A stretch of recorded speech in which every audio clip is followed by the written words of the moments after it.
సహజంగా గులాబీ పువ్వు ఉంటుంది. గులాబీ పువ్వుకి కింద తొడిమెకి ఆ కాడకి మొత్తానికి ముళ్ళు ఉంటాయి, చుట్టూ ఉంటాయి.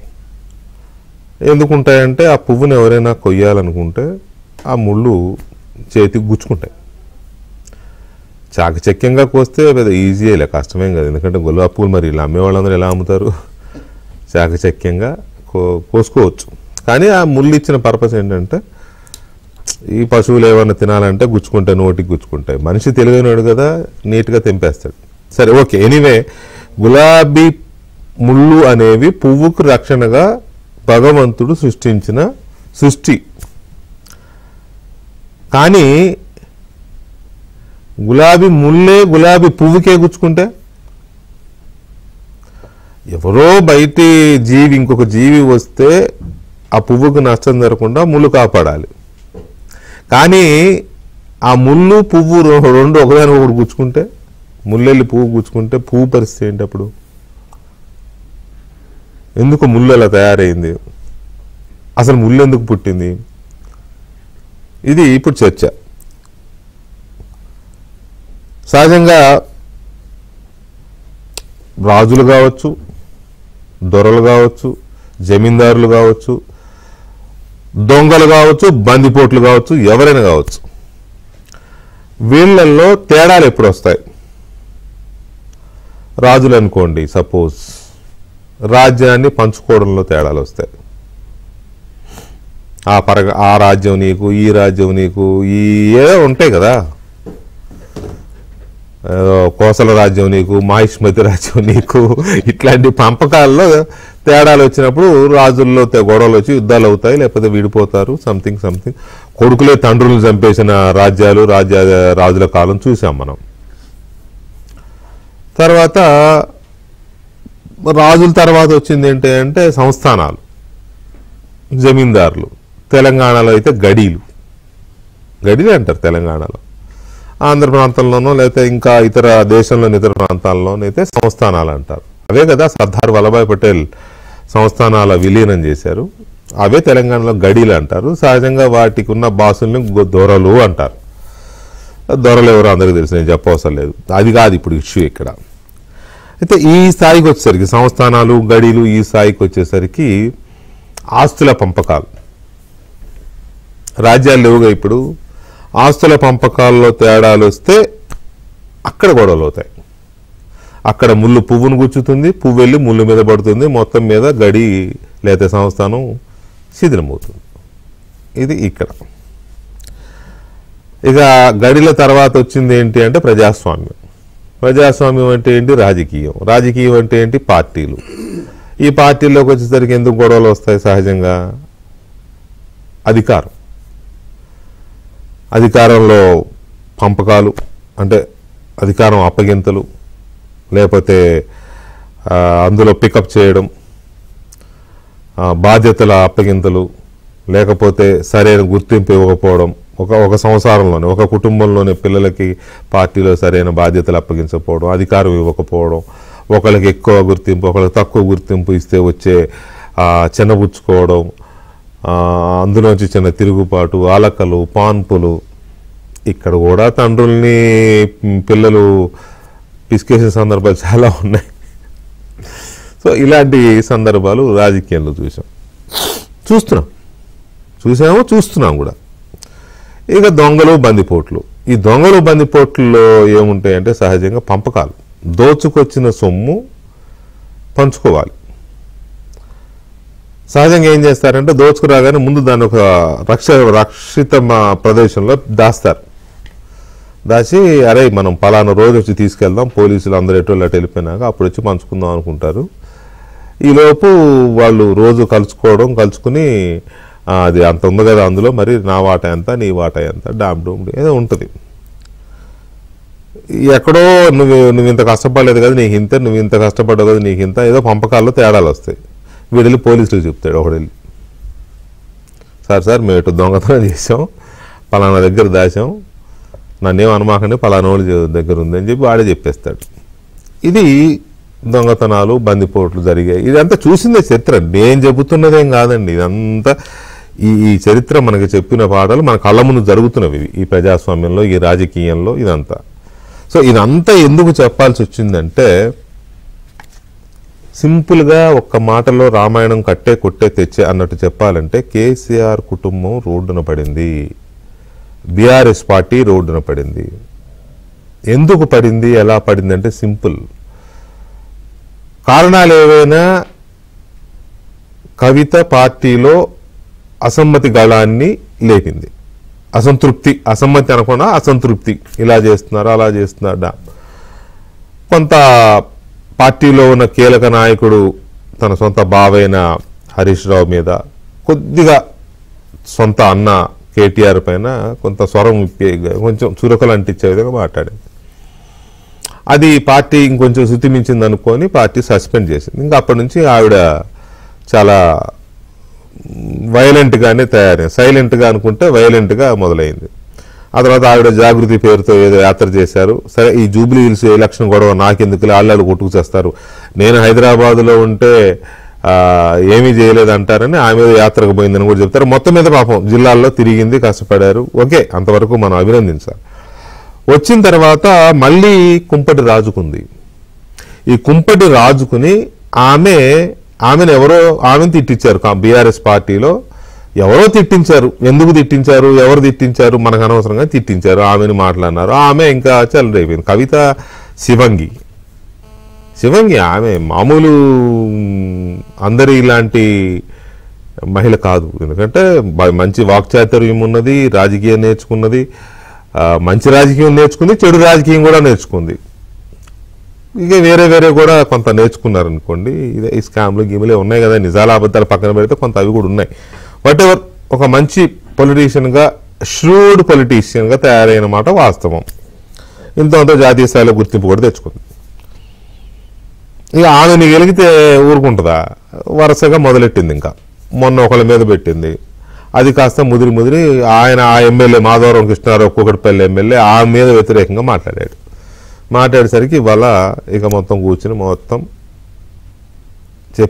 చెప్పడమే కాకుండా, బిడ్డ ఒక్కొక్కరు కాళ్ళు ఎరగొడతా, ఒక్కొక్కరు తోలు తీస్తా, ఇలాంటి పదాలు కూడా వాడడమే కాకుండా, చాలా పెద్ద చిట్టాలు ఉన్నాయి నా దగ్గర, ఒక్కొక్కటి బయట పెడతా అని ఏ స్థాయికి వెళ్ళిందంటే, ఆ ప్రెస్ మీటు డైరెక్ట్గా ఆమె వదిలిన బాణాలు తండ్రి కేసీఆర్ గుచ్చుకున్నాయి. ఇక ఎలాంటి నిర్మోహమాటం లేకుండా సోదరుడు అన్నైన కేటీఆర్ పేరు కూడా పలు సందర్భాలు వాడిస్తూ, కేటీఆర్ కాదా అనుమతులు ఇచ్చింది, కేటీఆర్ కాదా వీటికి పర్మిషన్లు ఇచ్చింది, కేటీఆర్కి సంబంధం లేదా అంటూ ఆయనను గట్టిగానే ఫిక్స్ చేసేసింది కొన్ని భూ కబ్జాలు. ఇక హరీష్ రావు విషయంలోనైతే ఇక డైరెక్ట్ ఇదిగానే జరిగింది. సో ఇదంతా ఎందుకు చెప్పాల్సి వస్తుందంటే, 9 ఏళ్ల కేసీఆర్ గారి పాలనలో తెలంగాణలో జరిగిన అక్రమాలు, ఆక్రమణలు, కబ్జాలు, అవినీతి, ఇవన్నీ ఎవరు బయట పెట్టట్లా, వాళ్ళే బయట పెట్టుకుంటున్నారు. దిస్ ఈజ్ ద కోర్,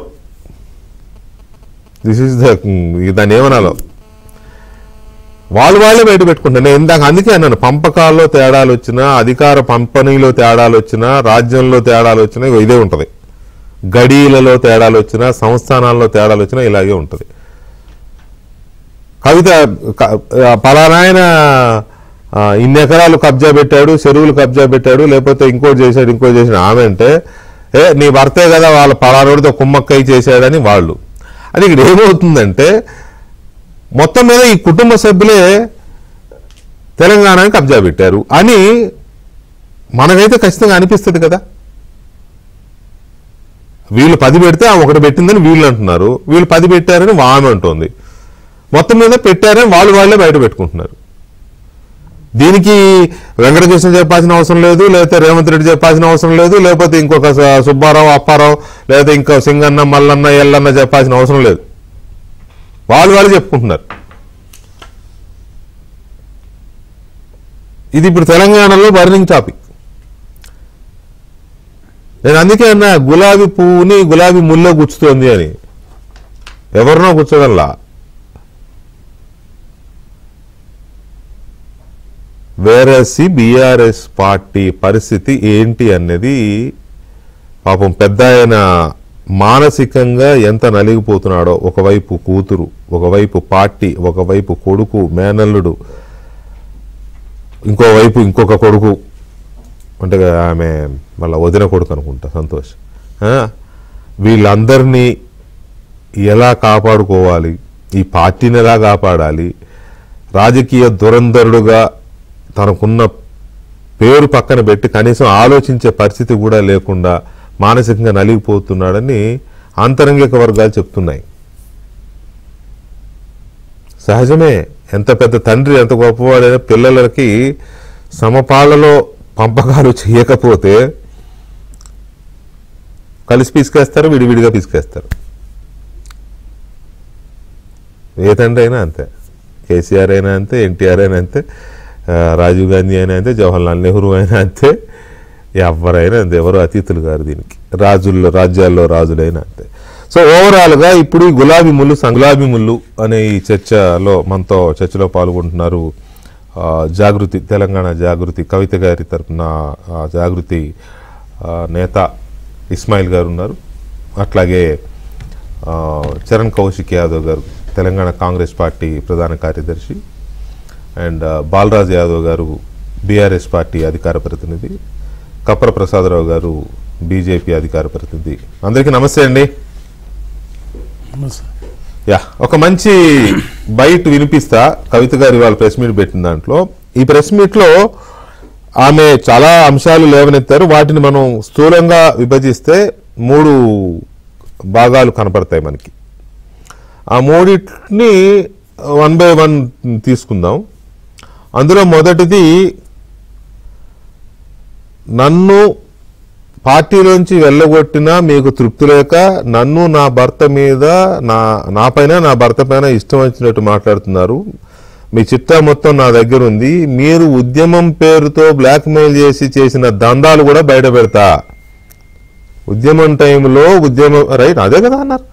ఉద్యమం పేరుతో చేసిన దందాలు, బ్లాక్మెయిల్, స్టూడియోలో బెదిరింపులు ఇవన్నీ బయట పెడతానన్నారు ఆమె. ఇది నేను చెప్పడం కాదు, ఆమె ఏమన్నారు ఒకసారి వినిపిస్తా, అయినాక చర్చలోకి వెళదాం. నాకు ఎవరితో అండర్స్టాండింగ్ లేదు, ఎవరితో వ్యాపారం లేదు. నా భర్త ఎప్పుడైతే టీఆర్ఎస్ అధికారంలోకి వచ్చిందో నేను నా భర్త ఒకటే విషయం అనుకున్నాను. అమెరికా నుండి 2004లో మేము వస్తే నేను ఉద్యమంలో ఉన్నా, ఆయన వ్యాపారంలో ఉన్నాడు. ఇల్లు గడవాలి కదా, మీ లెక్క మంది మీద వాడు దోసుకోలే. నేను ఎప్పుడు మీ లెక్క నేను ఎవరి వాడి వసూలు వేసుకొని ఉద్యమాలు నడపలేదు. సమయం సందర్భం వచ్చినప్పుడు నా నగలు కుదబెట్టి బతుకమ్మ చేసిన నేను. అందుకే ఇంత పౌరుషం నాకు. ఉద్యమంలో మీరు ఎవరెవరి దగ్గర దోసుకున్నారు, ఏ స్టూడియోల దగ్గర పోయి ధర్నాలు చేసి వాళ్ళతో కాంప్రమైజ్ అయింది, అన్నీ తెలుసు సంగతులు. చెప్పలేదు, ఎందుకంటే సిగ్గుపోతుంది తెలంగాణ వాళ్ళదని. నవ్వేటోళ్ళ ముందట జారిపడొద్దు అన్నారు కాబట్టి చెప్పలేదు. మీరు ఊరికే తమాషాలు చేసి నాతో పెట్టుకుంటే మాత్రం మామూలు చిట్టాలేదు నా దగ్గర.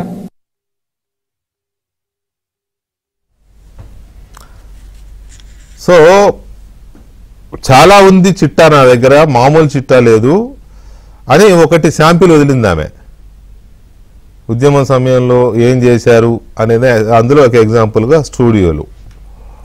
సరే, ఎవరన్నా వీళ్ళు ఇప్పుడు బీఆర్ఎస్ వాళ్ళు అంటే ఆమె కూడా అక్కడే ఉంది కదా, అప్పుడు పార్టీలోనే ఉంది కదా అంటే అంటారేమో, నాకు తెలియదు. రైట్, ముందు ప్రసాద్ గారు నమస్తే. అది అప్పుడు మనం జర్నలిస్టులుగానే ఉన్నాం కదా, మీరు కూడా. ఇప్పుడు అది వింటే ఏంటి పరిస్థితి, ఆమె అన్న దాని మీద మీ రియాక్షన్ ఏంటి? అంటే కవిత గారు ఇప్పుడు చెప్తున్నారు కానీ దాదాపు ఉద్యమ సమయంలో కవిత గారు కూడా చేతులు ముడుచుకునే కూర్చోలేదు. కవిత గారు ఛానళ్లను బెదిరించారు, స్టూడియోలను బెదిరించారు, పత్రిక వాళ్ళని బెదిరించారు. ముఖ్యంగా బతుకమ్మ కార్యక్రమానికి సంబంధించి మనం తీసుకుంటే ప్రతి ఛానల్ లైవ్ పెట్టాలి అని చెప్పి ఆమె డిమాండ్ చేసి పెట్టించిన సందర్భం ఉన్నది. సరే, అది తప్పులేదు. ఇప్పుడు కాదు, ఛానల్లో లైవ్ పెట్టండి అని గట్టిగా అడగడం వరకు నేను సమర్థిస్తా. బెదిరించడానికి గురించి చెప్తున్నా, బెదిరించి. ఎందుకంటే అప్పుడు ఆమె నాకు కూడా ఫోన్ చేశారు, తప్పనిసరిగా పెట్టండి, వచ్చేలాగా చూడండి అని. ఎందుకంటే ఉద్యమ టైంలో చాలా సందర్భాలలో ఆమె మా బెదిరింపులు జరిగిన సరే ఉద్యమం కోసం చేసింది అనుకుందాం ఏదో అప్పట్లో. ఇప్పుడు ఆమె అన్నట్టు నవ్వేటోడు ముందర జారిపడొద్దు. ప్రసాద్ గారు, అంటే నేను ఇక్కడ మీకు అడ్డుపడుతున్నాను కాదు, కానీ కేసీఆర్ గారు అప్పుడు వాడిన భాష విషయంలో ఇప్పుడు ఏదైనా చర్చ వస్తే వాళ్ళు ఏం సమర్థించుకుంటారు? ఉద్యమ టైంలో యువతని కిర్రెక్కించడానికి అట్లా మాట్లాడారండి అంటారా అనరా? అట్లాగే ఉద్యమ సమయంలో అన్ని ఛానళ్లలో మొత్తం మీడియాలో బతుకమ్మ గురించి రావాలని ఆమె అడుగు ఉండొచ్చు. వాట్ ఈస్ నేను అదే చెప్తా ఉన్నా. ఉద్యమ సమయంలో జరిగిన సందర్భంలో కవిత గారు కూడా ఆ రకమైనటువంటి భాష వాడడమో లేకపోతే ఆమెకు సంబంధించిన ఉద్యమానికి సంబంధించిన నిధుల సేకరణ అట్లాంటివన్నీ జరిగినాయి అని చెప్తా ఉన్నా. వాళ్లే కాదు, ఈమె కూడా చేసింది, చేయలేదని కాదు. అయితే ఎంత పెద్ద ఎత్తున ఎవరెంత చేసిండ్రు అనే దానికి లెక్కలు మన దగ్గర వాళ్లే చెప్పాలి. కానీ అందరూ చేసినటువంటి సందర్భం అయితే ఉన్నది ఒకటి. రెండోది, కవిత ఈ రోజు పెట్టినటువంటి ప్రెస్ కాన్ఫరెన్స్ చూస్తే మనకు స్పష్టంగా మీరు ఏదైతే ఇంట్రడక్షన్ లో చెప్పినట్టుగానే ఏవో పంపకాల్లో తేడాలు అని ఒకవైపు అయితే అది రాజకీయ పరమైనటువంటి పదవుల పంపకం కూడా కావచ్చు. నాకేమనిపిస్తుంది అంటే ముఖ్యంగా కేటీఆర్ గాని కవిత గాని ఇద్దరు ఎక్కడో లోపల కలిసే ఉన్నారేమో అనేటువంటి ఒక డౌట్ కూడా వస్తుంది. ఎందుకంటే హరీష్ రావు గారిని ముందుగా పార్టీలోంచి పంపించాలనేటువంటి ఒక కంకణం గతంలో అంటే గత 10 సంవత్సరాల నుంచి కూడా ఇది ఒక అంతర్లీనంగా చర్చ నేను కూడా విన్నాను కానీ చాలా హైలీ సోర్సెస్ బీఆర్ఎస్ లో చాలా అంటే చాలా హైలీ సోర్సెస్ ఏం కాదులే అని కొట్టిపారేశారు. నేను గత దశాబ్ద క్రితం జరిగినటువంటి సంఘటన ముందుకు తీసుకొస్తాను. గతంలో ఒకసారి నాగార్జున సాగర్ లో బీఆర్ఎస్ పార్లమెంటరీ పార్టీ ఆ తర్వాత వాళ్ళ పిల్లలు జరిగినప్పుడు కేటీఆర్ గారిని వర్కింగ్ ప్రెసిడెంట్ చేయాలి అని చెప్పి ఒక చర్చ వచ్చింది. ఆ చర్చ వచ్చినప్పుడు హరీష్ రావు గారు, ఈటల రాజేందర్ గారు దాన్ని తీవ్రంగా వ్యతిరేకించారు. అంటే వాళ్ళు తీర్మానం పెట్టక ముందే ఇష్యూ లీక్ కావడం వల్ల బాగా వ్యతిరేకించినప్పుడు అది వెనక్కిపోయి దాని తర్వాత ఎప్పుడైతే ఫుల్ ఫ్లెడ్జ్డ్ గా మన కేసీఆర్ గారు రెండోసారి అధికారంలోకి వచ్చిన తర్వాత మాత్రమే కేటీఆర్ గారిని వర్కింగ్ ప్రెసిడెంట్ గా పెట్టడం జరిగింది. అంటే అప్పుడున్నంత బలం అప్పుడు మొదట్లో కాబట్టి హరీష్ రావు గారికి తర్వాత ఈటల రాజేందర్ గారికి పార్టీ మీద ఉన్నటువంటి పట్టు కొంచెం సడలిన తర్వాతనే కేసీఆర్ గారు కేటీఆర్ గారిని ఒక పూర్తిగా పార్టీ తెరపైకి తెచ్చినట్టుగా. నిజమే, ఇప్పుడు ఒకటి వాస్తవం ప్రసాద్ గారు, ఆ చర్చ అయితే ఉంది. కానీ ఇప్పుడు హరీష్ రావు గారి విషయంలోనో లేకపోతే కేటీఆర్ గారి విషయంలోనో ఎవరేంటి వీళ్ళు కలిసి ఉండి డ్రామా ఆడుతున్నారా అనేది సెకండరీ. వాళ్ళ చర్చ, ఆ చర్చ మీరు అన్న పాయింట్ నేను కూడా విన్నా అని చెప్పాను కదా, పైన వాళ్ళని అడిగాను, చాలా టాప్స్ వచ్చాయి. సో ఇక్కడ పాయింట్ ఏంటంటే, ఫస్ట్ పాయింట్ మనం తీసుకుంటున్నది ఉద్యమాన్ని అడ్డం పెట్టుకుని వీళ్ళు దందా చేశారు. ఇప్పుడు అదే కదా ఆమె చెప్పింది, అదే ఇంకా చాలా ఉన్నాయని చెప్పింది. ఎవరు చెప్పారు?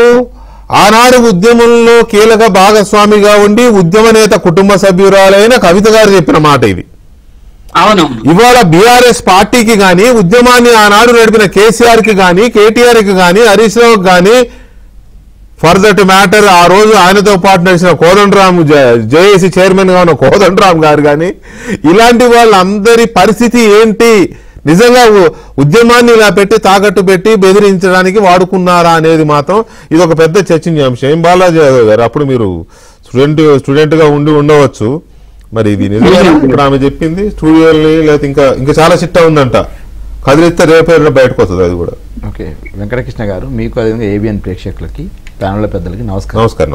ఇవాళ ఓకే, కవిత గారు పెడుతున్న చర్చ, కవిత గారు చేస్తున్న ఆరోపణలు ఎంతవరకు వాస్తవాలు ఎంతవరకు అవాస్తవాలు అనేది వారి విజ్ఞతకే వదిలేస్తున్న మొదటి పాయింట్. ఆమె ఆ మాట కూడా చెప్పింది, విజ్ఞతతో వదిలేస్తున్నా చెప్పొద్దు, చేతనైతే నిజాలు మాట్లాడండి, బయట పదం వాడింది. ఆడపష్టంగా గౌరవిస్తాం, అది కూడా చెప్పింది. వెంకటకృష్ణ గారు కేసీఆర్ కూతురుగా గౌరవిస్తాం, అది కూడా చెప్పింది. అన్ని చెప్తాను, అన్ని చెప్తుంది, తన టాలెంట్ ఉంది చెప్తుంది, ఉద్యమంలో పాల్గొన్నది, ఉద్యమంలో అన్ని తన నగలు తాకట్టు పెట్టి జాగృతి సంస్థను నడిపి బతుకమ్మను తయారు చేసింది. దాంట్లో ఎటువంటి భేదాభిప్రాయాలు ఏం లేవు, ఆమె చెప్పిన మాట వాస్తవమే. నగలు తాకట్టు పెట్టిన మాట ఆమె నగలు తాకట్టు ఆగబ్బా ప్రసాద్ ఒక్క నిమిషం ప్లీజ్. మీరు అందరు నా కాంటెంపరీస్ నా కొలీగ్స్ కాబట్టి నేను కొంత స్వతంత్రంగా అంటున్నా.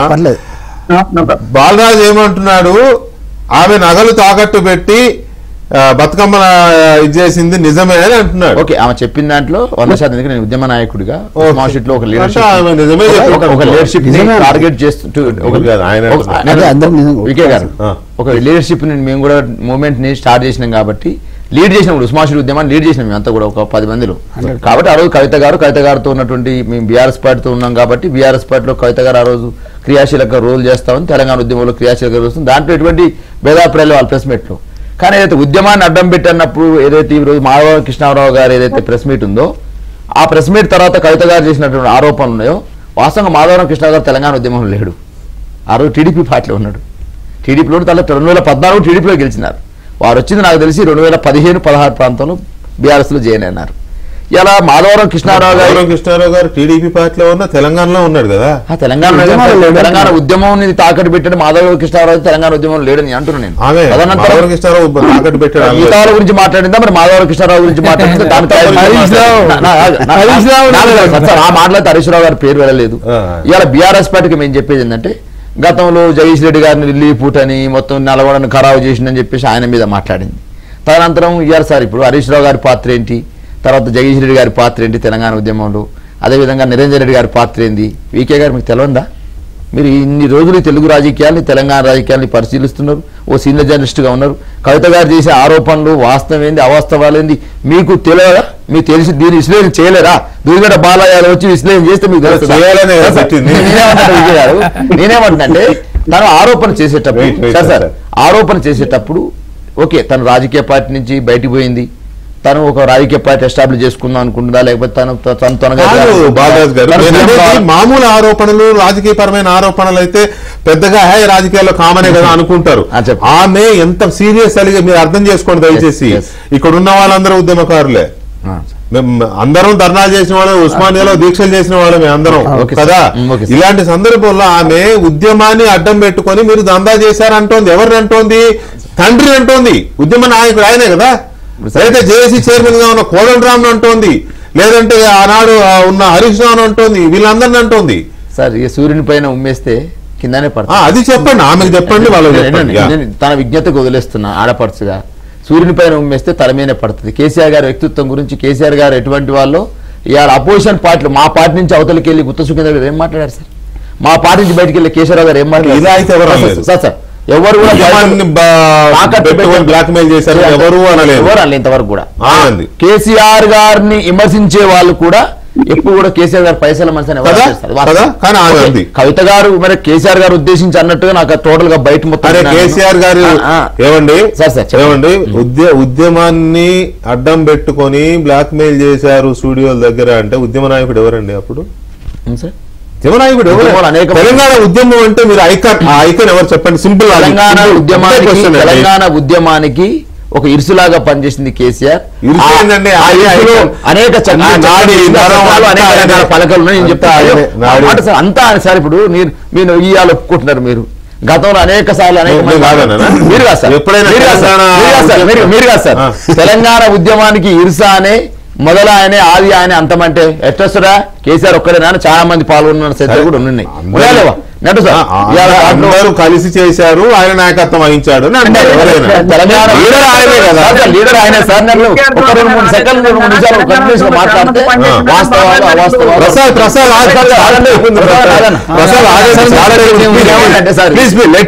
ఎందుకంటే వాళ్ళు ఆయన ఒక్కడే కదా, మీరు అందరూ ఒకటి. వికే గారు సార్ వికే గారు దయచేసి నేను అడిగేవరకు సమాధానం చెప్పాలి. నేను అడిగే వరకు ఆగండి. దయచేసి ప్లీజ్ నేను అడిగే వరకు ఆగండి. వికే గారు ఫ్యామిలీలో పంచాయతీలు బయటికి వెళ్ళిపోవడాలు, పార్టీలు స్థాపించుకోవడాలు, ముఖ్యమంత్రి కావాలనే కలలు కనడాలు ఈ రోజు భారతదేశ రాజకీయాలు ఈ బీఆర్ఎస్లో మొదలుగాలి, టీఆర్ఎస్లో మొదలుగాలి. భారతదేశ రాజకీయాలు జవహర్లాల్ నెహ్రూ కుటుంబంలోనే సంజయ్ గాంధీ, రాజీవ్ గాంధీ మధ్యన తగాదాలు ఉన్నప్పుడు ఇందిరాగాంధీని ఎవరించుకోవాలనో సందిగ్ధత వచ్చింది. దాన్ని కూడా మాట్లాడవచ్చు. డిఎంకే పార్టీలో అలీరు కావాలన్నా, స్టాలిన్ కావాలన్నా, కనిమూలి కావాలన్నప్పుడు అనేక రకాల చర్చలు జరిగినాయి. మమతా బెనర్జీ కుటుంబంలో అభిషేక్ బెనర్జీ కావాలన్నా, అభిజిత్ బెనర్జీ కావాలన్నా, మేనల్లుడు కావాలన్నా, ఇంకో అల్లుడు కావాలనుకున్నప్పుడు అందులో చర్చలు వచ్చినాయి. అదేవిధంగా మధ్యప్రదేశ్ రాజకీయాల్లో ఏదైతే మాధవరావు సింధియా కుటుంబంలో వచ్చిన తగాదాలు కూడా మనం చూసినాం. అదేవిధంగా మనం ఎన్టీఆర్ కుటుంబంలో కూడా హరిబా మన ఏదైతే లక్ష్మీపార్వతి వచ్చినప్పుడు ఏదైతే చంద్రబాబు నాయుడు అదేవిధంగా మన ఏదైతే దగ్గుపాటి వెంకటేశ్వరరావు మధ్య గొడవలు మనం చూసినాం. బాలకృష్ణ హరికృష్ణ పెట్టేసి అన్న ఎన్టీఆర్ తెలుగుదేశాన్ని స్థాపించిన సందర్భాన్ని కూడా చూసినాం. హరికృష్ణ గారు పెట్టి అన్న తెలుగుదేశం పని పెట్టారు. అదేవిధంగా ములాయం సింగ్ కుటుంబంలో శివపాల్ సింగ్ యాదవ్ కావచ్చు, అఖిలేష్ యాదవ్ కావచ్చు, లాలు కుటుంబంలో తేజ్ ప్రతాప్ కావచ్చు, తేజస్వి కావచ్చు. అదేవిధంగా షర్మిలా సార్ షర్మిలా రాలేదు సార్, తెలంగాణలో రాజశేఖర రెడ్డి కుటుంబంలో కూడా వచ్చింది. ఇట్నే చూస్తున్నాం కవిత గారిని. ఇది కూడా అలాంటిది. రాజకీయ కుటుంబం ఉన్నప్పుడు ఖచ్చితంగా కొన్ని వారికి ముఖ్యమంత్రి కావాలనుకున్నప్పుడు మా ముఖ్యమంత్రి క్యాండిడేట్ ఖచ్చితంగా బాలరాజు ఇది కూడా ఇవన్నీ ఏవైతే చూసామో మనం ఇది కూడా అలాంటిదే వస్తూ ఉంటాయి అనేది. ఎవరు ముఖ్యమంత్రి అవ్వాలనే విషయంలో వచ్చిన గొడవ కేటీఆర్ చేయాలని కేసీఆర్ అనుకుంటున్నాడు, నా సంగతి ఏంటని ఈమె గొడవ పెడుతుంది. అదే నువ్వు చెప్తున్నావు చెప్తున్నారు సార్. నువ్వు చెప్పండి అంటే చెప్పు. పార్టీ వర్కింగ్ ప్రెసిడెంట్ గా కేసీఆర్ గారి తర్వాతకి కేటీఆర్ గారికి పూర్తి అధికారాలు దాంట్లో తప్పులేదు. ఒకవేళ కవిత గారు కావాలనుకుంటే అధ్యక్షుడిగా ఎవరిస్తే ఇప్పుడు సార్ చంద్రబాబు నాయుడు గారు ఉన్నారు, రేపు లోకేష్ కేటాయిస్తే లోకేష్ అవుతుంది. లోకేష్ ఎందుకు భువనేశ్వర్ గారు చేయాలనుకుంటే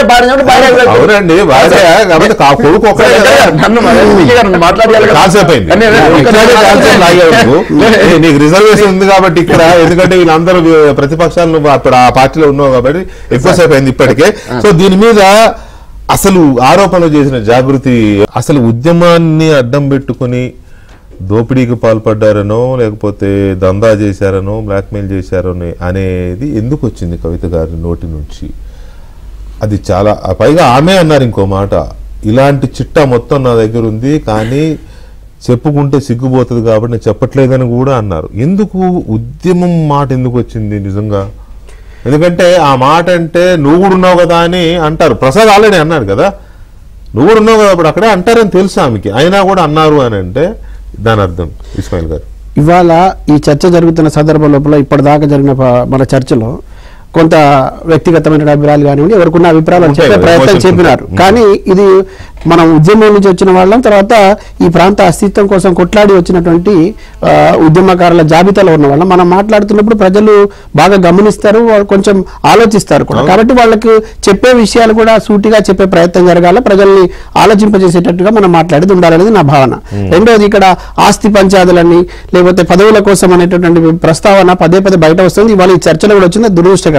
ఇది ఆస్తి పంచాయతీ కానే కాదు, ఇది ఆత్మగౌరవ పంచాయతీ. ముమ్మాటికి ఇది ఆత్మగౌరవ పంచాయతీ. 100% తెలంగాణలో ఉన్నటువంటి 100% అండి, ఆమె కూడా ఆత్మగౌరవం ఉంటుంది. కవితకు కూడా ఆత్మగౌరవ పంచాయతే, ఆమె వ్యక్తిగతమైనటువంటి ఆత్మగౌరవం కూడా కాదు. మీరు మాట్లాడుతున్నా, మనం చెప్పుకుంటున్నా, ఇవాళ చర్చించుకుంటున్నటువంటి అంశం వసూళ్లకు సంబంధించి కానీ, అక్రమార్జనకు సంబంధించి కానీ, లేదంటే బినామీలను అడ్డుపెట్టి చేసినటువంటి వ్యవహారాలు కానీ, ఇవాళ జరుగుతున్న రాజకీయాల పేరుతో జరుగుతున్న అవినీతి భాగవతాలు కానీ, ఉద్యమమే కాదు, నాటల్ని ఉద్యమం అండి.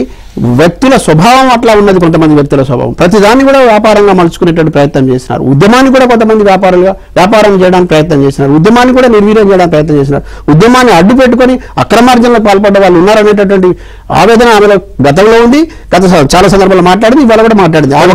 చాలా మంది చెప్తున్నది ఉద్యమం టైంలో ఆమె కూడా అలాంటి పనులు చేశారు.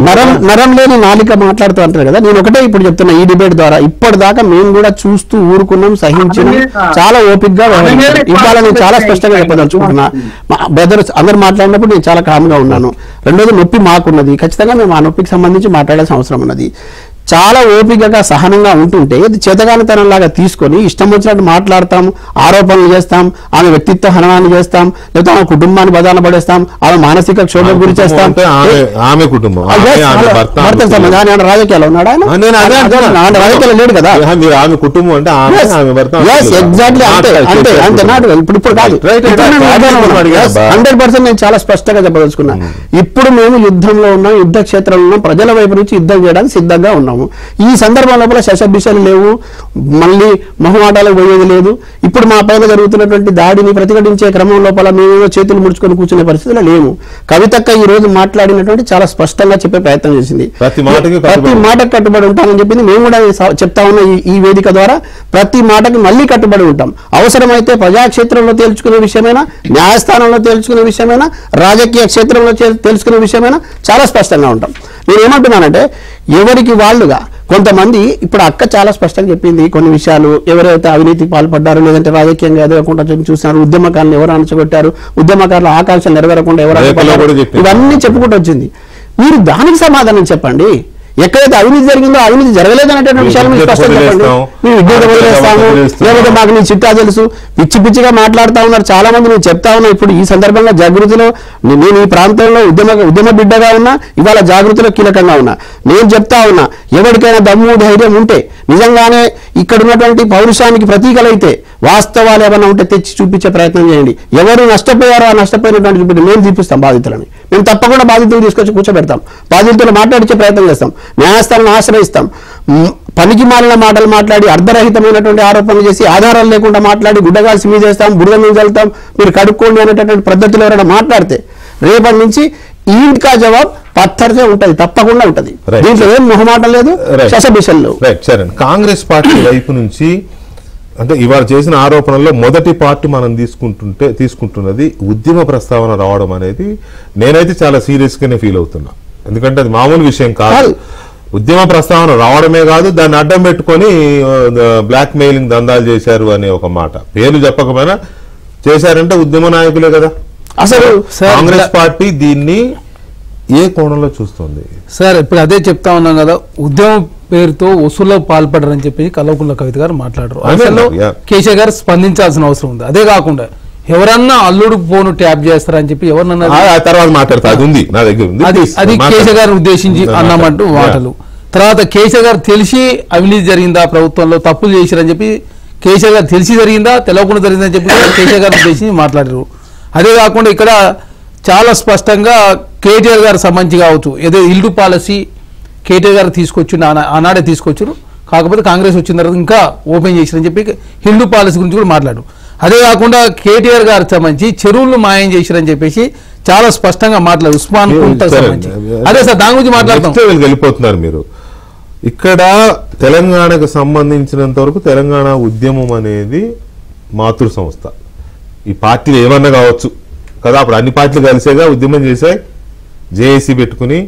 అలాంటి ఉద్యమం మీదనే ఆమె ఒక బలమైన తట్టుకోలేని ఆరోపణ చేశారు సార్. ఇప్పుడు ఆమె త్రాస్ మాత్రం చేసిన ఇంకా టెస్ట్ మ్యాచ్ ఉందని అది కూడా అన్నది. హరీష్ రావు గారిని ఉద్దేశించి ఈ ఉద్యమం పేరు ఇక్కడ చెప్పలే కానీ ఉద్యమం ఇప్పుడు కేటీఆర్ గారిని ఉద్దేశించి కొన్ని మాట్లాడింది, కేసీఆర్ గారిని ఉద్దేశించి కొన్ని, ఉద్యమకారులను ఉద్దేశించి కొన్ని. ఇంకోటి భారతీయ జనతా పార్టీ కూడా సమాజం చెప్పారు. Bharatiya Janata Party floor leader Harish Rao గారి డైరెక్షన్ నడుస్తుందని చెప్పింది. ఇప్పుడు భారతీయ జనతా పార్టీ అంటే భారతీయ జనతా పార్టీ కలిసి ఉన్నట్టే కదా. అదే భారతీయ జనతా పార్టీ ఏకంగా ఫ్లోర్ లీడరు, అసెంబ్లీలో 8 మంది ఎమ్మెల్యేలకు తన ఫ్లోర్ లీడరు, తను హరీష్ రావు గారి డైరెక్షన్ నడుస్తుందని చెప్పి చాలా స్పష్టంగా. సరే మాధవరం కృష్ణారావు అంటే వాళ్ళ పార్టీ కాబట్టి నడుస్తూ తప్పులేకపోవచ్చు. అరే భారతీయ జనతా పార్టీ సంబంధించిన ఫ్లోర్ లీడర్ ఏకంగా హరీష్ రావు గారి డైరెక్షన్ నడుస్తుంటే భారతీయ జనతా పార్టీ బీఆర్ఎస్ పార్టీ ఒక్కటని చెప్పేసి మొదటి నుంచి కాంగ్రెస్ పార్టీ చెప్తున్న ఏదైతే ఉందో ఆ వాదనకు చాలా బలం చేకూరింది. హిందూ పాలసీ గతంలో బీఆర్ఎస్ పార్టీ తీసుకొచ్చిందని చెప్పినాం, కల్వకుంట్ల కవిత గారు చాలా స్పష్టంగా నిర్ధారించారు. ఫోన్ ట్యాపింగ్ పాల్పడరని చెప్పినాం. ఏకంగా విషయంలో మీ ప్రభుత్వం చేసిన అరెస్టులకు కానీ లేకపోతే ఎఫ్ఐఆర్లు వీటికి సంబంధించి ఆమె ఇప్పుడు రాటిఫై చేసింది, ఆమె ఎండార్స్ చేసింది. సార్ అదే మేము తండ్రిని అడిగింది, సొంత అల్లుడు ఫోన్ ట్యాప్ చేస్తారా, ఎంత దరిద్రంగా పోతానని. అంటే ఫోన్ ట్యాపింగ్ జరిగిందని ఆమె ఎండార్ చేసినట్టే కదా. ఇది మీ ప్రభుత్వానికి ఒక సర్టిఫికేట్ ఏమో సార్. మేము ఏమంటున్నాం, మేము అక్రమంగా ఎక్కడ కూడా రాజకీయ కోణంలో టెలిఫోన్ ట్యాపింగ్ వ్యవహారం సిట్టు విచారణ చేస్తున్నామని చెప్పినాం. వాస్తవంగా టెలిఫోన్ ట్యాపింగ్ జరిగింది కాబట్టి విచారణ చేస్తున్నామని చెప్తే ఆనాడు ఏంది రాజకీయ కోణంలో చేస్తా ఉన్నారు, ఇష్యూని డైవర్ట్ చేయడం కోసం చేస్తున్నారు చాలా స్పష్టంగా చెప్పిన తర్వాత నిన్న సుప్రీంకోర్టు ప్రభాకర్ రావు గారు విచారణ చేయొచ్చు అని చెప్పి చాలా స్పష్టంగా చెప్పారు. ఈ రోజు కలవకుండా అంతకంటే పెద్దది అదే చెప్తాం. కవిత గారు సొంత అల్లుడు ఫోన్ ఆ మధ్య ఉన్నారు, ఇంట్లో ఒక కీలక నాయకుడి భార్య ఫోనే ట్యాప్ చేశారు అనే చర్చ కూడా జరిగింది. సరే పేరు ఎందుకులే కానీ జరిగిందా లేదా? ఇప్పుడు ఆమె బయట పెట్టింది నా భర్త ఫోన్ ట్యాప్ చేయించారు, అల్లుడు చేసినట్టే కదా, ఫోన్ ట్యాపింగ్ పాల్పడరనే విషయం నిర్ధారణ అయింది. అదే కాక చెరువులు కబ్జా చేసినని చెప్పి చాలా స్పష్టంగా మేము మాట్లాడిన విషయం నిర్ధారణ అయింది. అదే కాకుండా ఈ వాసవి సంస్థకి ఇచ్చిరు, అది బీఆర్ఎస్ పార్టీ సంబంధించిన కన్స్ట్రక్షన్ కంపెనీ అని చెప్పి చాలా స్పష్టం. వాసవి కన్స్ట్రక్షన్ సంస్థ కూడా వారు మాట్లాడిందే మేము మాట్లాడుతున్నాం. ఆ టాపిక్ వస్తా, ఆ టాపిక్ వచ్చేటప్పుడు ఈ లోపల ప్రసాద్ గారు BJP floor leader Maheshwar Reddy గారి మీద కూడా ఆమె లీగల్ నోటీస్ ఇస్తున్నానని చెబుతూ కొన్ని ఆరోపణలు చేశారు. నీకేం సంబంధం, నీకేం తెలుసని నా భర్త ఫోటో చూపించి మాట్లాడారు. అయితే ఇక్కడ నేను కూడా ఒక పాయింట్ చెప్పాలనుకుంటున్నా. బీజేపీకి ఉన్నది 8 మంది ఎమ్మెల్యేలు, అయితే 7 ఎమ్మెల్యేలేమో బీజేపీ ఎమ్మెల్యేలాగా బిహేవ్ చేస్తున్నారు. వారొక్కరు మహేశ్వర్ రెడ్డి గారు మాత్రం బీఆర్ఎస్ నాయకుల్లాగా, బీఆర్ఎస్ ఎమ్మెల్యేలాగా, బీఆర్ఎస్ నాయకుల గైడ్ లైన్స్ నడుస్తున్నారనే చర్చ చాలా బలంగా ఉంది. అన్ని పార్టీల్లో ఉంది. నేను ఒక అడుగు ముందుకే చెప్తున్నా, మీ పార్టీలో కూడా ఉంది. నాతో మీ పార్టీ నాయకులు 2-3 అన్నారు, పేర్లు చెప్పడం కానీ. ఇది నిజమేనా? వికే గారు, ఇప్పుడు మహేశ్వర్ రెడ్డి గారు సీనియర్ నాయకులు, గతంలో కాంగ్రెస్ పార్టీలో పనిచేసిండ్రు, వారు గతంలో ఎమ్మెల్యేగా పనిచేసిండ్రు. వారు ఏ ప్రజా ఉద్యమాలు ఎట్లా చేయాలనేది మహేశ్వర్ రెడ్డి గారికి ఎవరో ఒకరు సూచనలు చేయాల్సినటువంటి అవసరం లేదు. ఆయన స్వతహాగా ఆ పార్టీని అనుసరించి పార్టీకి చెప్పి కార్యక్రమాలు తీసుకుంటాడు, అందులో ఏం డౌట్ ఏం లేదు. కాబట్టి హరీష్ రావు చెప్తే చేసిందనో ఇంకోటి చెప్తే చేసిన అనేటువంటి ఆరోపణలు సమస్యల మీద మాట్లాడితే అభ్యంతరం లేదు.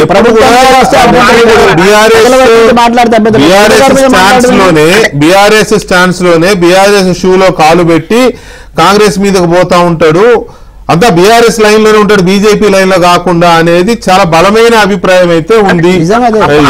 ఇప్పుడు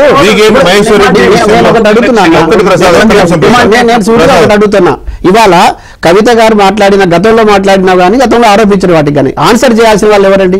ఎవరైతే బీఆర్ఎస్ దాంట్లో ఎవరైతే కుట్ర చేసినారో వాళ్ళు ఆన్సర్ చేయాలి, కుట్ర ఎవరు చేశారో వాళ్ళు ఆన్సర్ చేయాలి.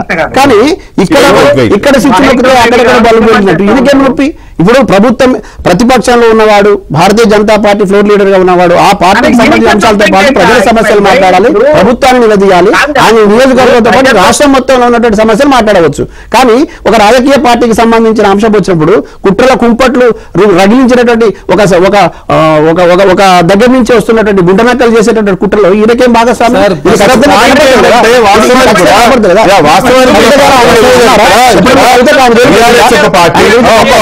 ఒక్క నిమిషం ప్రసాద్ ఒక్క నిమిషం మిమ్మల్ని అడుగుతున్నా.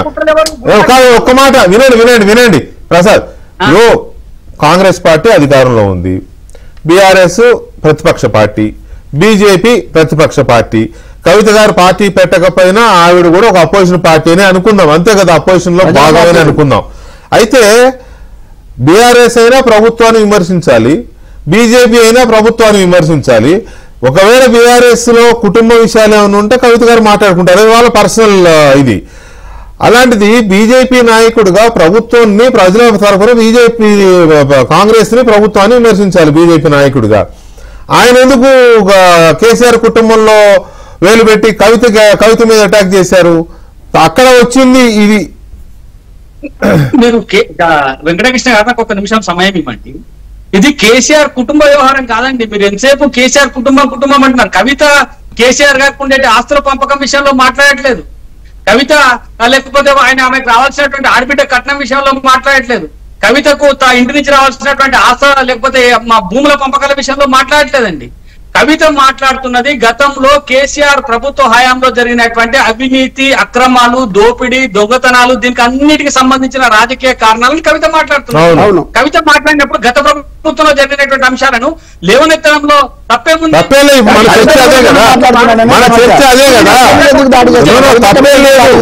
నాకు 1 నిమిషం మీరే చెప్పండి. నేనేమంటున్నా అంటే ఇది తప్పేం లేదు, మన చర్చ కూడా అదే కదా.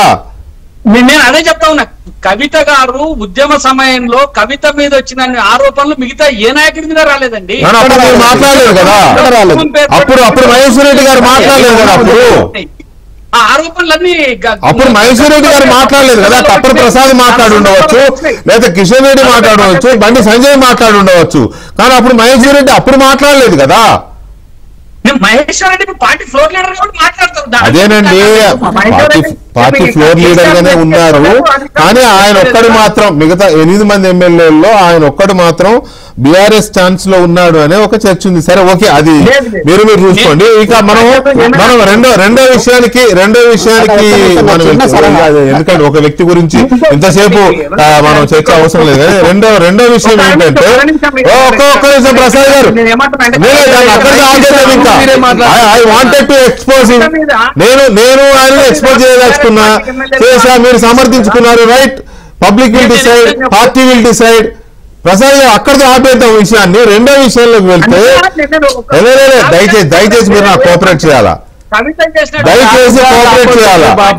దయచేసి కోఆపరేట్ చేయాలి ప్రసాద్ గారు దయచేసి కోఆపరేట్ చేయాలా.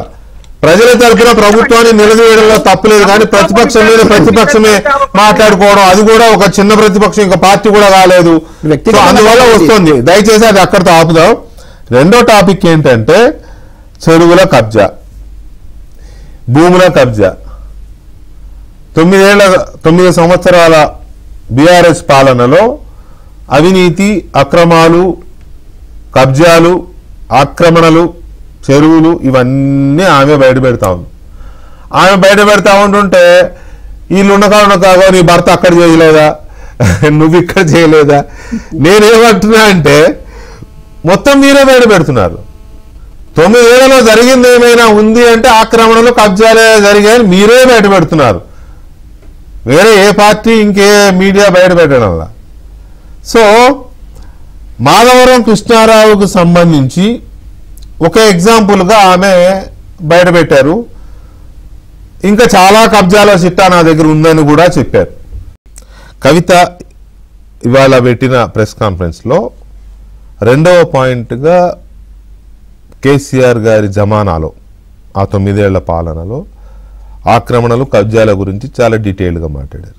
ఎందుకు అని అంటే, మొన్న ఆమె ఒక ఆరోపణ చేస్తే కుకట్పల్లి ఎమ్మెల్యే మాధవరం కృష్ణారావు రియాక్ట్ అయ్యి రివర్స్ అటాక్ ఇవ్వడమే కాకుండా ఆమె భర్తను కూడా సీన్లోకి లాగి, నీ భర్త ఏదో 12 ఎకరాలు 19 ఎకరాలు కబ్జా పెట్టాడు సంథింగ్ ఆమె మీద. దానికి ఆమె రిటార్ట్ గట్టిగా ఇవ్వడమే కాకుండా ఆధారాలతో సహా ఇంకొక విషయాన్ని బయటపెట్టారు. ఆమె ఏం బయటపెట్టారో ఒక్కసారి అది చూసిన తర్వాత చర్చకు వెళదాం. ఇలా కృష్ణారావు గారు అబ్బాయి, నాకు అబ్బాయి పేరు చెప్పడం ఇష్టం లేదు ఎందుకంటే ఆయన పాలిటిక్స్లో లేడు కాబట్టి, కృష్ణారావు గారి కొడుకు ఆయన డైరెక్టర్గా ఉన్నప్పుడు ఈ 70 ఎకరాల వెంచర్, ఇది పెద్ద వెంచర్, 70 ఎకరాలు మీకు కనబడుతుంటుంది. మొత్తం విల్లాలు కట్టిరు, కట్టుకోబెట్ట మొత్తం విల్లాలు కట్టిరు, అన్ని A to Z విల్లాలు కట్టిరు. ఇలా ఎన్ని అలిగేషన్స్ ఉన్నాయంటే, ఇక్కడ నేను ఎల్లో మార్క్ చేసిన రోడ్ మొత్తం గవర్నమెంట్ రోడ్, అది కబ్జా, అది లోపలనే ఉంటుంది, దాని చుట్టూ కాంపౌండ్ వాళ్ళు. ఇక్కడ అసైన్ ల్యాండ్స్ ఉన్నాయి, అది కబ్జా. ఈ మధ్యలో చెరువు ఉంది, ఈ చెరువు 10 ఎకరాలు ఉంది అని చెప్పి, 10 ఎకరాల చెరువు ఇది అని చెప్పి ప్రభుత్వం సర్టిఫికేట్ ఇచ్చింది. 2021లో ఇది అఫీషియల్గా రెరాకి ఇచ్చిన డాక్యుమెంట్. నేను మీలాగా ఆగమాగం రెడ్డి మాట్లాడా, దొంగ డాక్యుమెంట్లు చూసి అసలే మాట్లాడా. 2021లో మీ కంపెనీ నుండి మీరు రెరాకి ఇచ్చిన దాంట్లో మా వెంచర్ మధ్యలో ఉన్నటువంటి చెరువు 10 ఎకరాలని మీరు చెప్పారు, అయిపోయిందా? అదే మళ్ళీ 2021లో 2024 వచ్చే వరకు ఏమవుతుందంటే ఆ చెరువు 6 ఎకరాలకు వస్తుంది. అంటే 4 ఎకరాలు ఎవరి ముందు మధ్యలో, ఇది 6 ఎకరాలని మళ్ళీ అఫీషియల్గా ఇరిగేషన్ డిపార్ట్మెంట్ ఇచ్చింది. ఇప్పుడు ఇంకా ఘోరం ఏంటంటే, ఈ మొత్తం 71 ఎకరాల ఈ సామ్రాజ్యంలో చుట్టూ కాంపౌండ్ వాళ్ళు కట్టిండ్రు. అంటే ఈ చెరువు యాక్సెస్ ఉండే వీళ్ళ వాళ్ళకు ఉంటుంది. యాక్చువల్గా ఊరికి చెరువు అంటే మీ అయ్యా జాగిరా, చెరువు లోపలేసుకుని చుట్టూ కాంపౌండ్ వాళ్ళు కట్టుకుంటే ఆ ఊరోళ్ళు వాడుకోవద్దా చెరువులు? హైడ్రాకు దమ్మంటే రేవంత్ రెడ్డి గారికి కానీ గవర్నమెంట్లో ఉన్న వ్యక్తులకి ఈ వెంచర్తో సంబంధం లేకపోతే యాక్సెస్ ఓపెన్ చేయండి, దానికి ఓపెన్ చేయండి. చెరువు మధ్యలో ఉంటుంది, చుట్టూ వీళ్ళ ఎక్కడికక్కడ కేజీఎఫ్ సామ్రాజ్యాలు. సో ఇదేంటంటే ఆమె చాలా క్లియర్ కట్గా ఎగ్జాంపుల్ ఒకటి చూపిస్తూ, ఇంకా ఉంది బయట. దీనికి పర్మిషన్లు ఇచ్చింది కూడా కేటీఆర్ గారు మున్సిపల్ మినిస్టర్గా ఇచ్చారు, అది కూడా ఉంది. బయట కేసీఆర్ గారు ముఖ్యమంత్రి, కేటీఆర్ గారు మున్సిపల్ మంత్రి, పర్మిషన్ సంతకాలు ఎవరు పెట్టారు, ఏ డేట్ నాడు పెట్టారు కూడా చెప్పారు. తను అదంతా బయట వేయాలంటే 5 నిమిషాలు పడుతుంది. అందుకని నేను అంతవరకే చెప్పాను బాలరాజు గారు. సో ఇది ఒక ఎగ్జాంపుల్, కబ్జాల పర్వంలో ఇది ఒక ఎగ్జాంపుల్. 2021లో 10 ఎకరాలు ఉన్న చెరువు 2024 వచ్చే వరకు ఎంతైంది? 6 ఎకరాలు అయింది. సో ఇది ఆమె చెప్పిన ఒక ఇది. సో దీని మీద ఇలాంటివి ఇంకా చాలా ఉన్నాయంట. ఆమె బయటకు తీస్తా, రోజుకొకటి తీస్తా అంటుంది. మీరు కదిలిస్తానో కదిలియకపోయినా తీస్తుందో నాకు తెలియదు. సో ఈ కబ్జాల మీద కూడా బీఆర్ఎస్ ఇప్పుడు ఇరుకునబడే పరిస్థితి వచ్చింది. కొంత సమాధానం చెప్పుకోవాల్సిన పరిస్థితి వచ్చింది. ఆమె విద్యార్థికి వదిలేస్తున్నాం, ఏమో ఆడపిల్లని వదిలేస్తున్నాం, మా సారు బిడ్డను వదిలేస్తున్నాం, ఇలాంటి కాకండి స్టోరీస్ చెప్పొద్దని కూడా చెప్తుంది ఆమె. సార్ ఇప్పుడు ఏమంటే తను ఎమ్మెల్సీగా ఉంది, ఇప్పుడు రాజీనామా చేసింది. ఎమ్మెల్సీగా ఉన్నదా లేదా మాకు తెలియదు. ఎమ్మెల్సీ ఉంది, ప్రస్తుతం యాక్సెప్ట్ చేయలేదు. ఎమ్మెల్సీగా ఉంది. తను గవర్నమెంట్ ఎమ్మెల్సీగా ఉండి ఒక ఆరోపణ చేసింది. ఆరోపణ పత్రికాముఖంగా చేసింది. దానికి సంబంధించిన అధికారులు ఉన్నారు కదా, హైడ్రా ఉంది, ఇక మొత్తం పెద్ద ఎత్తున అన్ని భూ కబ్జాలని కూడా ఎరుకు తీస్తుంది కదా. ముఖ్యమంత్రి రేవంత్ రెడ్డి గారు కూడా దాని మీద పట్టుదలతో ఉన్నాడు. చాలా సంతోషం. ముఖ్యమంత్రి గారు దీని మీద స్పందించాలి. లేదా ఏదైతే హైడ్రా చైర్మన్ రంగనాథ్ గారు స్పందించాలి, అధికార యంత్రాంగం స్పందించాలి. సార్ ఇప్పుడు తప్పు దూదిమేట బాలయ్య యాదవ్ చేసినా ఇంకెవరు చేసిన తప్పే, అంతే కదా. అది అధికారం ఉండని నేను ఇష్టం ఎవరు చేస్తే ఓకే. తను పెట్టినటువంటి ఆరోపణలలో ఒకవేళ వాస్తవాలు ఉంటే బయట పెట్టండి. వాస్తవాలు నేను తప్పు చేసినా ఎవరు తప్పు చేసినా బయట పెట్టింది ప్రభుత్వాన్ని కూడా డిమాండ్ చేసినట్టే కదా. రేవంత్ రెడ్డి గారిని డిమాండ్ చేసింది, రంగనాథ్ గారు డిమాండ్ చేసింది. సార్ ఏమంటే ఓకే, రుతురాగం సీరియల్ లెక్క రోజు ఒక ఎపిసోడ్ విడుదల చేస్తుంది అక్క, కానీ నేను కాదంటలేము.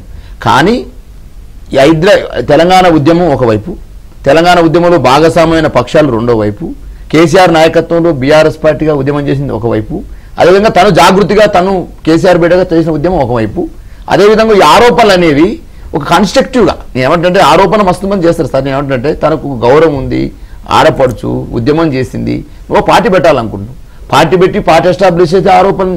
ఇప్పుడు బీఆర్ఎస్ పార్టీ మీద ఆరోపణలు మాధవరావు కృష్ణారావు, వివేకానంద గౌడ్ వీళ్ళు కాదుగా తెలంగాణ ఉద్యమంలో భాగస్వామ్యం అయింది.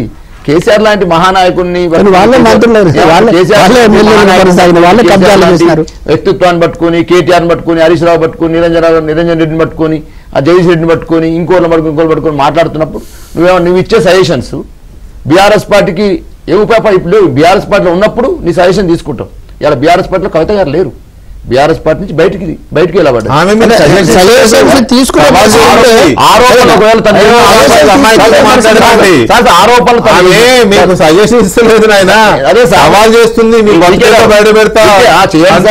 బండారం బయట పెట్టమని చెప్పండి. మా మీద చేస్తున్న ప్రతి ఆరోపణకు ప్రత్యారోపణ డెఫినెట్ గా ఉంటది. రెండో పాయింట్ అంటే ఊకనే ఆరోపణ చేసి పోవడం కాదు. ఇవాళ మీరు వెళ్ళండి, హైడ్రా కంప్లైంట్ చేయండి, ముఖ్యమంత్రి రేవంత్ రెడ్డి గారు ఎమ్మెల్సీ కంప్లైంట్ చేయండి, చెరువు సంగతి ఏంటో కంప్లైంట్ చేయమని చెప్పండి, పట్నం మహేందర్ మీద కంప్లైంట్ చేయమని చెప్పండి. ఇప్పుడు మన ఇంటి మీద రాళ్ళు వేసారు కదా అని వాళ్ళ ఇంటి మీద రాలేయడం కాదు. మీరు ఆ రాళ్ళు మీరు ఎట్లా వేస్తున్నారు వాళ్ళ మీద, పట్నం మహేందర్ రెడ్డి మీద, పొంగులేటి శ్రీనివాస్ రెడ్డి మీద, రేవంత్ రెడ్డి మీద, తిరుపతి రెడ్డి మీద ఆ రాళ్ళు మీరు వేస్తూనే ఉన్నారు. ఆమె మీ ఇంటి మీద రాళ్ళు వేస్తోంది.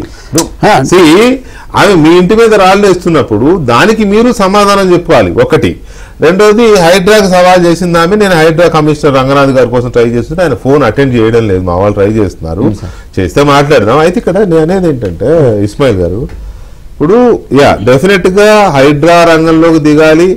ఇక్కడ ఆమె హైడ్రా కూడా సర్టిఫికేట్ ఇచ్చింది. హైడ్రా అవసరం ఇటువంటి వాటికని ఇండైరెక్ట్ గా, అంతే కదా.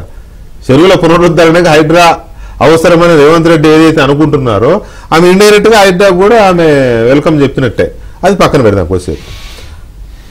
ఆమె ఆరోపణ చేస్తున్నది బీఆర్ఎస్ పార్టీ మీద, బీఆర్ఎస్ ప్రభుత్వం మీద, కేసీఆర్ గారి మీద, కేటీఆర్ గారి మీద, మాధవరం కృష్ణారావు గారి మీద, మాధవరం కృష్ణారావు కొడుకు కంపెనీ మీద.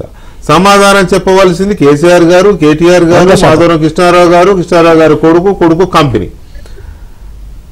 ప్రభుత్వం చర్యలు తీసుకోమంటే ప్రభుత్వం తీసుకుంటది, అది వేరే విషయం, సెకండరీ. అసలు ముందు మేము తప్పు చేయలేదని నాకు చెప్పాలి కదా. ఇక్కడ రెండు విషయాలు. ఒకటి, ఆరోపణలకు సంబంధించిన అంశంలో నిందలు మోసింది కవితక్క, నిరాధారమైనటువంటి ఆరోపణలు ఎదుర్కొన్నది కవితక్క. ఈ ఆరోపణలు ఎదుర్కొన్నప్పుడు ఎంతవరకు ఓపికగా ఉండాలంత వరకు వెయిట్ చేసిన తర్వాత ఇక వాళ్ళ ఆగడాలకు అడ్డు లేకుండా పోయిన సందర్భం లోపల మరి వాళ్ళ చిత్తశుద్ధి ఉంటే కూడా నిరూపించుకోవాలి. కాబట్టి న్యాయస్థానాలు నమ్ముతాను, చట్టం మీద నాకు గౌరవం ఉంది. కాబట్టి నేను ప్రజల్లో ఉండేటటువంటి ఒక ప్రజానాయకురాలుగా చాలా క్లియర్గా నేను చెప్పదలుచుకున్న అంశం ఏమిటంటే ఎక్కడెక్కడైతే అవినీతి అక్రమాలకు పాల్పడుతున్న వాళ్ళు వాళ్ళకి సంబంధించిన వాళ్ళ మీద చర్యలు తీసుకోవాలి. ఒకటి. రెండోది, నా మీద ఏదైనా ఆరోపణలు చేస్తున్నారో మీరు రుజువు చేసేటటువంటి పరిస్థితి ఉంటే మీరు చేయండి.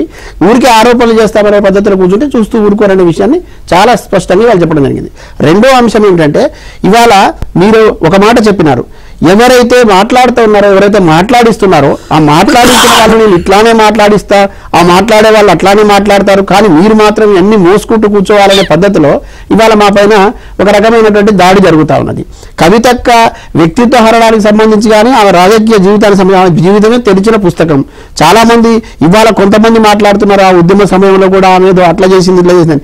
ఉద్యమ సమయం నుంచి ఇవాటి వరకు కూడా ప్రజల మధ్యలో ఉంది, ప్రజల కోసమే పనిచేసింది, ఈ ప్రాంత అస్తిత్వం కోసం పోరాడింది, ఆత్మగౌరవం కోసం పోరాడింది, రేపు ప్రజల సంక్షేమం కోసం పోరాడుతుంది, రేపు ప్రజలు బాగుండాలని పోరాడుతూ ఉంది.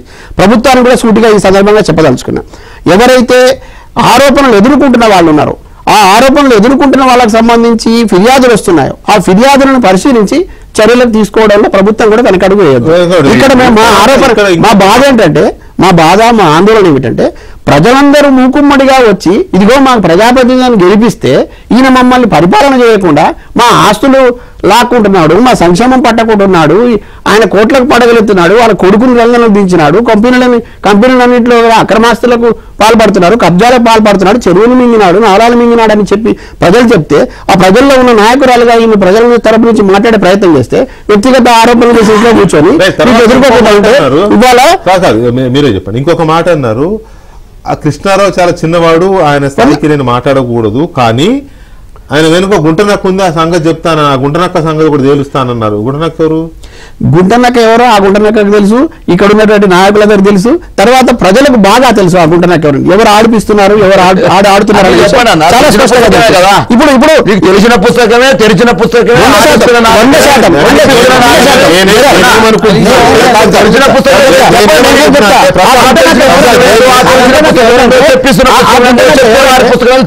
నేను అక్కడికి వస్తున్నా.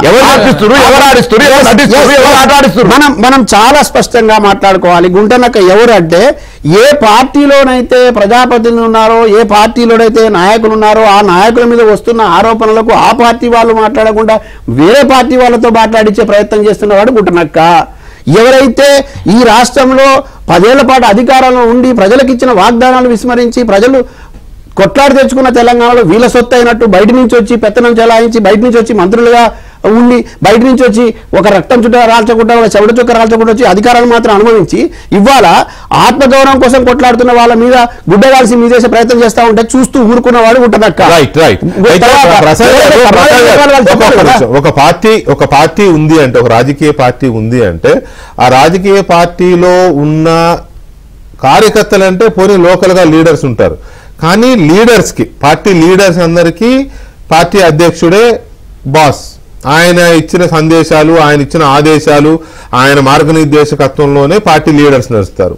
అలాగే ఎమ్మెల్యేస్ ఉంటారు, ఎమ్మెల్యేస్ కి పార్టీ అధ్యక్షుడే ఎమ్మెల్యేస్ ను కూడా నడిపిస్తాడు, ఆయన మార్గదర్శకత్వంలో చేస్తారు.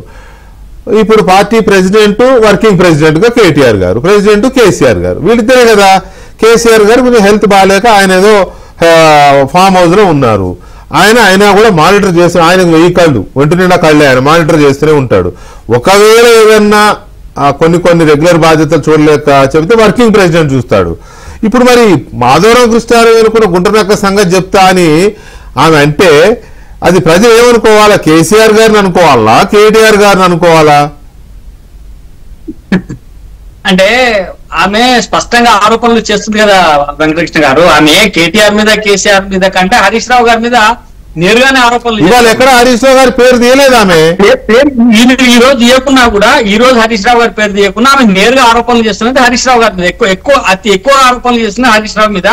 కేటీఆర్ గారికి ఒక సూచన కూడా చేసింది, నువ్వు ఎప్పుడోసారి మోసపోతావు, జాగ్రత్తగా ఉండు అని చెప్పి కేటీఆర్ కు సూచనలు కూడా గతంలో కవిత గారు చేశారు. సరే, ఈ ఆరోపణ నేనేమంటున్నా అంటే, కవిత గారు ఒక నిజాయితీ కలిగిన నాయకురాలుగా ఆమె మాట్లాడుతున్నప్పుడు ఈ ఆరోపణలన్నింటినీ కూడా ఆమె లిఖితపూర్వకంగా సదరు అధికారులకు ఫిర్యాదు చేసి ఆ ఫిర్యాదును అధికారులు స్వీకరించి కాంగ్రెస్ పార్టీ ప్రభుత్వంగా ఉండి కాంగ్రెస్ పార్టీ ప్రభుత్వం ఒక విచారణ కమిటీని ఇప్పుడు కవిత చేసినటువంటి అన్ని ఆరోపణల మీద ఆమె కమిటీ వేయాలంటే మీరు రాతపూర్వకంగా ఇవ్వాలి. ప్రెస్ కాన్ఫరెన్స్ పెట్టి ఏదో ఊరికే వాళ్ళని వీళ్ళని బదనాం చేశాడు, బీఆర్ఎస్ కవిత మీద పెట్టి కవిత బీఆర్ఎస్ మీద పెట్టి ఇట్లా రచ్చ చేయడం కంటే నిజంగానే కవిత మీద ఆరోపణలు ఉంటే మాధవరం కృష్ణారావు గారు లిఖితపూర్వకంగా ఫిర్యాదు చేయొచ్చు. కవిత కూడా మాధవరం కృష్ణారావు గారు ఆ అక్రమాలకు పాల్పడ్డాడు లేకపోతే ఇంకెవరో ఒక నాయకుడు అక్రమాలకు పాల్పడ్డాడంటే లిఖితపూర్వకంగా ఫిర్యాదు చేస్తే ఇప్పుడు కాంగ్రెస్ పార్టీ అధికారంలో ఉంది కదా, బీఆర్ఎస్ పార్టీ అధికారంలో లేదు. కాంగ్రెస్ పార్టీ వీళ్ళిద్దరిపైన కూడా చర్యలు తీసుకునేటువంటి అవకాశం ఉన్నది. కాంగ్రెస్ పార్టీ వీళ్ళిద్దరి మీద ఒక విచారణ కమిటీని నియమించాలని చెప్పి కోరుతా ఉన్నాం. అట్లా కాకుండా కాంగ్రెస్ పార్టీ ఏం చేస్తుందంటే వీళ్ళిద్దరి మధ్య జరిగేటువంటి తంతులు రాజకీయంగా ఉపయోగించుకోవడం కోసం ఒక ప్రయత్నం చేస్తా ఉన్నది తప్ప ఈ వీటిపైన విచారణ చేయడానికి సిద్ధంగా లేదు. కవిత మీద ఆరోపణలు ఇప్పుడు ఆరోపణలు కవిత మీద చాలా కోకోలంగా వచ్చినాయండి. కింది నుంచి మొదలు పెడితే ఢిల్లీ లిక్కర్ స్కామ్ దాకా కవిత మీద ఆరోపణలు వచ్చినాయి కదా, తప్పు అరెస్ట్ అయింది కదా.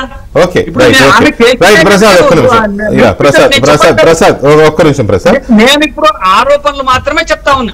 Okay right. కౌశిక్ గారు ఇక్కడ 2-3 విషయాలు ఇప్పుడు కాంగ్రెస్ పార్టీ వైపు నుంచి నేను క్లారిటీ కోసం అడుగుతున్నది. ఒకటి, ఆమె ఫోన్ ట్యాపింగ్ విషయంలో ఆమె ఎండార్స్మెంట్ చేశారు. ఎందుకు సొంత అల్లుడు ఫోన్ ట్యాప్ చేస్తావా అని తండ్రిని అన్నారు అని అంటే కేసీఆర్ ప్రభుత్వ హయాంలో ఫోన్ ట్యాపింగ్ జరిగిందని ఆమె ఒప్పుకున్నారు. ఒప్పుకోవడమే కాదు, నేను కూడా బాధితురాలు నేను చెప్పారు. ఇప్పుడు మీరు ఆమె విలువచ్చు, మీరంటే సిట్ ఏదో విచారణ చేసి నోటీసులు పంపించినారు కదా, ఆమె కూడా ఆయన హస్బెండ్ అనిల్ గారిని విలువచ్చు అనుకుంటా. ఒకటి. రెండవది, హైడ్రాకు దమ్ముంటే ఈ చెరువు సంగతి ఏంటో చూడాలని అన్నారు. అంటే హైడ్రా అవసరమని ఆమె భావిస్తున్నట్టుగా అనిపిస్తుంది నా అంచనా. ఓకే, ఈ రెండింటిని ఎలా తీసుకుంటోంది? ఆల్రెడీ మీరు ఫోన్ ట్యాపింగ్ చెప్పారు, ఒక పాయింట్. హైడ్రాది ఒకటి. రెండోది. మూడోది, రేవంత్ రెడ్డి పరిస్థితి అప్పుడేం చెప్పాడు, ఇప్పుడేం చేస్తున్నాడు అనే దాని మీద ఆమె ఒక కామెంట్ చేశారు. అది ఒకసారి విందాము, విన్నాక మీ రియాక్షన్ తీసుకుంటాం. ఒకసారి రేవంత్ రెడ్డి గారు బయట రేవంత్ రెడ్డి గారి మీద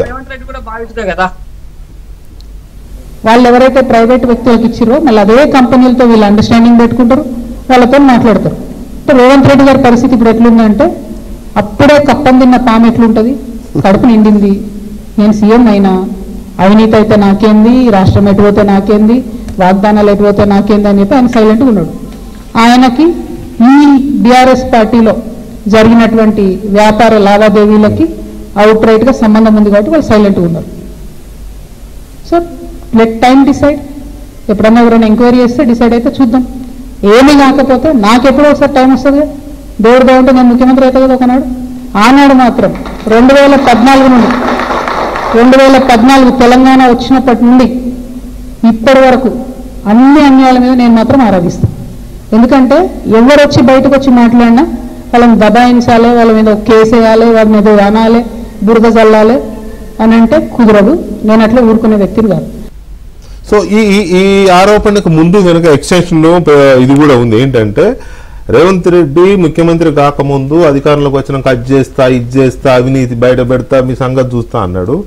ఏదో చేస్తున్నాడు కానీ అరెస్ట్లే జరుగుతలేవు. ఆయన కూడా కుమ్మక్కయ్యాడు, వాళ్ళకు కూడా కొన్ని సంబంధాలు ఉన్నాయి ఈ లావాదేవీలలో అని ఆ కబ్జా ఏదో చూపించారు కదా, వీటన్నిటిలో వీళ్ళకు కూడా సంబంధాలు ఉన్నాయి, అందుకనే ఎవరిని చేయట్లేదు అనేది ఆమె చేసిన స్ట్రైట్ అలిగేషన్. సార్, ఇక్కడ హైదరాబాద్లో 75% చెరువులు నాలాలు కబ్జా గురైనని చెప్పేసి కేంద్ర జలవనరుల జలశక్తి మంత్రి చాలా స్పష్టంగా ప్రకటించిన తర్వాత ఒక్క నిమిషం ఏమన్నారు మా దృష్టికి వస్తే విచారిస్తా ఉన్నారా?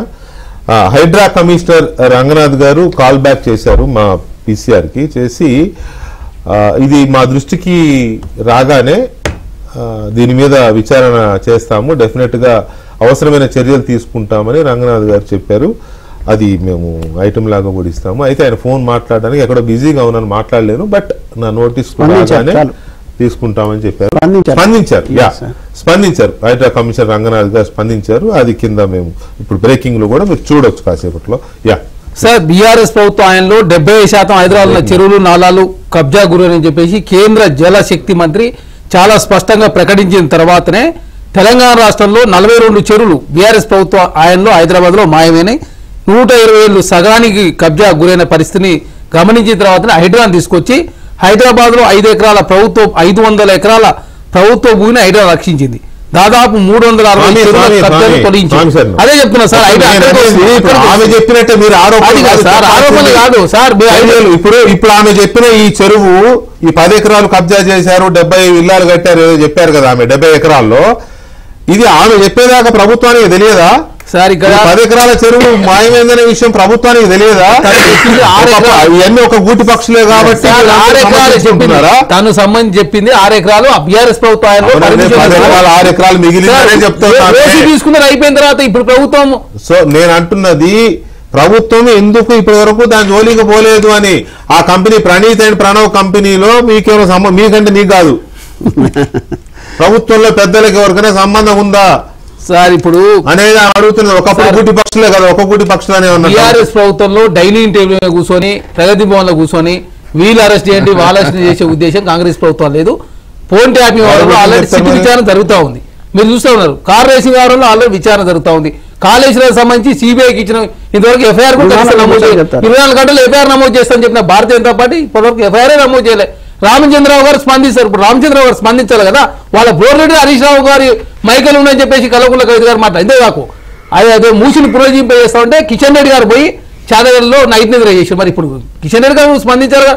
కిషన్ రెడ్డి గారు కూడా మాట్లాడితే ఖచ్చితంగా కిషన్ రెడ్డి గారు కూడా హరీష్ రావు తోటి ములాఖత్ అని చెప్పి కల్వకుంట్ల కవిత గారు చాలా స్పష్టంగా స్పందిస్తారు. చూడండి మీరు కూడా. అది బీఆర్ఎస్ పార్టీ సంబంధించి భారతీయ జనతా ఒకటే అని చెప్పి మేము మొదటి నుంచి చెప్తా ఉన్నాం. అవన్నీ కూడా వాస్తవాలు అవుతా ఉన్నాయి. ఎందుకంటే వాళ్ళ ఫ్లోర్ లీడరే హరీష్ రావు గారు చెప్పినట్టు వింటా ఉన్నాడు. అదే కాకుండా హరీష్ రావు గారు 5 లక్షల కోట్ల హిల్ టూర్ ప్యాలెస్ లో 5 లక్షల కోట్ల అవినీతి జరిగిందంటే మహేష్ రెడ్డి గారు 6 లక్షల కోట్ల జరిగిందని చెప్పి ఇందిరా పార్క్ గారు ధర్నా చేశారు. హిల్ ప్యాలెస్ తీసుకొచ్చిందే కేటీఆర్ గారు అని చెప్పేసి కల్వకుంట్ల కవిత గారు మాట్లాడుతూ ఉన్నారు. వాళ్ళ ఆయనలో చెరువులు కబ్జా అయినాయి, పిరంగినాలను కేటీఆర్ గారు కబ్జా చేసి ఏకంగా ఫామ్ హౌస్ నిర్మించుకుని చెప్పేసి ఆనాడు రేవంత్ రెడ్డి గారు మాట్లాడితే ఏకంగా దాదాపు 11 రోజులు చల్లపల్లి జైలు పెట్టారు బీఆర్ఎస్ ప్రభుత్వం. కాబట్టి తెలంగాణ రాష్ట్రంలో హైడ్రాన్ తీసుకొచ్చి చెరువులను రాకులను అది ప్రభుత్వ భూములను అదేగాక అన్ని రక్షించే ప్రయత్నంలో ప్రభుత్వం ముందుకు పోతుంది. ఇప్పటికీ 500 ఎకరాల ప్రభుత్వ భూములు కూడా కాపాడింది. ఒక్కో దానిపై చర్యలు తీసుకునే ప్రయత్నంలో ప్రభుత్వం ముందుకు పోతా ఉంది. కాబట్టి కల్వకుంట్ల కవిత గారు చెప్పినటువంటి ఏదైతే అంశం ఉందో దాని విషయంలో కూడా ఖచ్చితంగా హైడ్రాన్ ముందుకు పోతుంది. రాజకీయ కక్ష కారణాలు తెలంగాణ రాష్ట్రం తావు లేకుండా కాంగ్రెస్ పార్టీ విచారణ సంస్థలకు ఇచ్చినటువంటి ఏదైతే బాధ్యతల్లో విచారణ సంస్థలలో అనవసరంగా తలదూర్చొద్దని చెప్పి ప్రభుత్వం భావించింది. విచారణ సంస్థలు విచారణ చేస్తా ఉన్నాయి. వాళ్ళలాగా మేము రాజకీయ కుట్ర కోణంతో ఏదో ఫామ్ హౌస్ లో కూర్చొని డైనింగ్ టేబుల్ కూర్చొని వీళ్ళని అరెస్ట్ చేయండి వాళ్ళని అరెస్ట్ చేసే ఉద్దేశం కాంగ్రెస్ పార్టీ లేదు. ఎక్కడ కూర్చుంటారు సార్? మరి ఎట్లా సార్ విచారణ ఫామ్ హౌస్ లో డైనింగ్ టేబుల్ మీద కూర్చుంటారు. మరి మీరు ఎక్కడ కూర్చుంటారు? మరి ఎట్లా సార్ డైనింగ్ టేబుల్ కూర్చొని నిర్ణయాలు తీసుకుంటే ఎక్కడ కూర్చుంటారు? మీరు ఇంట్లో జూబిలీస్ ఇంట్లో కూర్చుంటారా, సెక్రటేరియట్ లో కూర్చుంటారా? మేము సెక్రటేరియట్లో కూర్చుంటారు. మా మంత్రివర్గం అయినా ఏదైనా ఆనాడు మంత్రివర్గం నిర్ణయాలు ఫామ్ హౌస్ ఆనాడు ప్రగతి భవన్ లో ఎవరన్నా మంత్రివర్గ సమావేశం జరిగినాయి.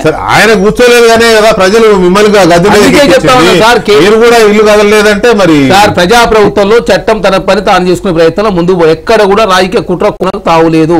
కాబట్టి విచారణ సంస్థలు స్వచ్ఛందంగా తెలంగాణ రాష్ట్రంలో పనిచేస్తామని సిబిఐకి ఇచ్చినటువంటి కేసు ఇప్పటివరకు ఎఫ్ఐఆర్ ప్రభుత్వం మీద మీకున్న అనుమానాలు ఇప్పుడు ఎందుకంటే కవిత గారే కాంగ్రెస్ పార్టీతో కుమ్మక్కయ్యారని అవతల వాళ్ళు చేస్తున్న ఆరోపణ. ఆయన ఎవరో ఏవి రెడ్డి అని ఒక ఆయన ఎవరో ఉన్నారు, ఆయన ద్వారా అనిల్ గారు లేకపోతే కవిత గారు వీళ్ళు రేవంత్ రెడ్డికి మధ్యలో ఆయన ఉన్నాడు, సంథింగ్ ఏదో మొత్తానికి ప్రభుత్వంతో అంటగాగుతోంది కవిత అనేది కదా బీఆర్ఎస్ చేస్తున్న ఆరోపణ.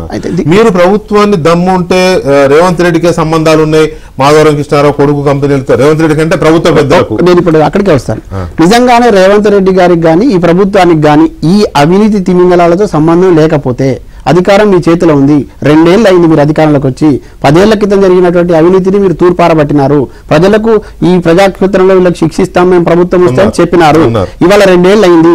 ఒక నాయకుడు అయితే విమానంలో కాళ్ళు మొక్కినాడనే వార్తలు వచ్చినాయి. ఒక నాయకుడు అయితే విమానంలో కాళ్ళు మొక్కినాడనేటువంటి వార్తలు కూడా వచ్చినాయి. ఆ నాయకుడు ఎవరు, ఎందుకు ఆయనకి క్షమించినారో కూడా చెప్పాల్సిన అవసరం. ఒక ముఖ్యమైనటువంటి నాయకుడు విమానంలో భారత రాష్ట్ర సమితికి సంబంధించినటువంటి ఒక నాయకుడు విమానంలో రేవంత్ రెడ్డి గారిని కలిసినాడు. అక్కడే వాళ్ళిద్దరి మధ్యన చర్చలు జరిగినాయి అనేటువంటి వార్తలు బయటకు వచ్చినాయి. అది నిజమా కాదా కూడా స్పష్టం చేయాల్సిన అవసరం అన్నారు కదా.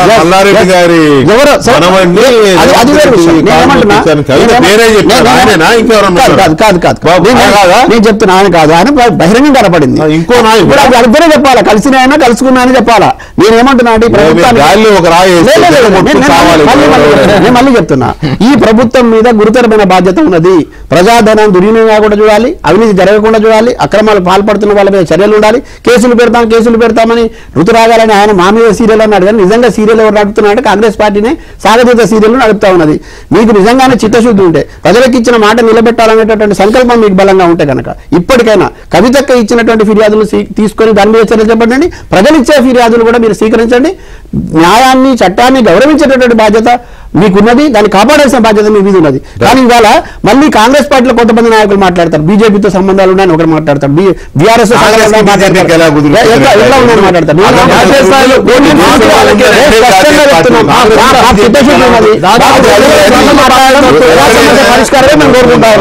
కంక్లూజన్ లో ఎక్కడైనా ఏదన్నా లీడర్లకు కొద్దిగా పరిచయాలు, ఫ్రెండ్షిప్లు, లేకపోతే కొన్ని సంబంధాలు ఏమైనా ఉంటాయి బీజేపీకి అవకాశమే ఉండదు. బీజేపీ కలవచ్చు అన్న. ఇక్కడ బాధ ఏంటంటే రాజకీయాలు వేరుగా ఉంటున్నాయి, కానీ ఆర్థిక లావాదేవీల దగ్గర ఒకటే ఉంటున్నాయి. చీకటి ఒప్పందాలు, చీకటి స్నేహాలు జరుగుతున్నాయి. ఆ కోణంలోనే కుట్రలు జరుగుతున్నాయి. నేను బలంగా చెప్తున్నా, ఈ చీకటి స్నేహాలు, చీకటి ఆర్థిక లావాదేవీల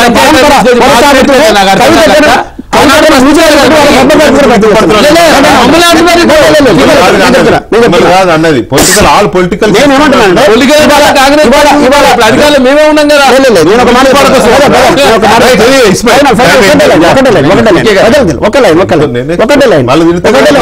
ఒకటే లైన్ ఏమంటున్నానంటే, ప్రజలకు రాజకీయాల్లో వేరుగా ఉన్నటువంటి కొంతమంది నాయకులు ఆర్థిక లావాదేవీలు, వ్యాపార సంబంధాలు కొనసాగించుకుంటూ వాళ్ళ ఆస్తులు కాపాడుకోవడం కోసం, పదవులు కాపాడడం కోసం చీకటి ఒప్పందాలు భాగంగా కూర్చొని కవితకను పూచిగా చూపించి ఈమె వైపు తిప్పి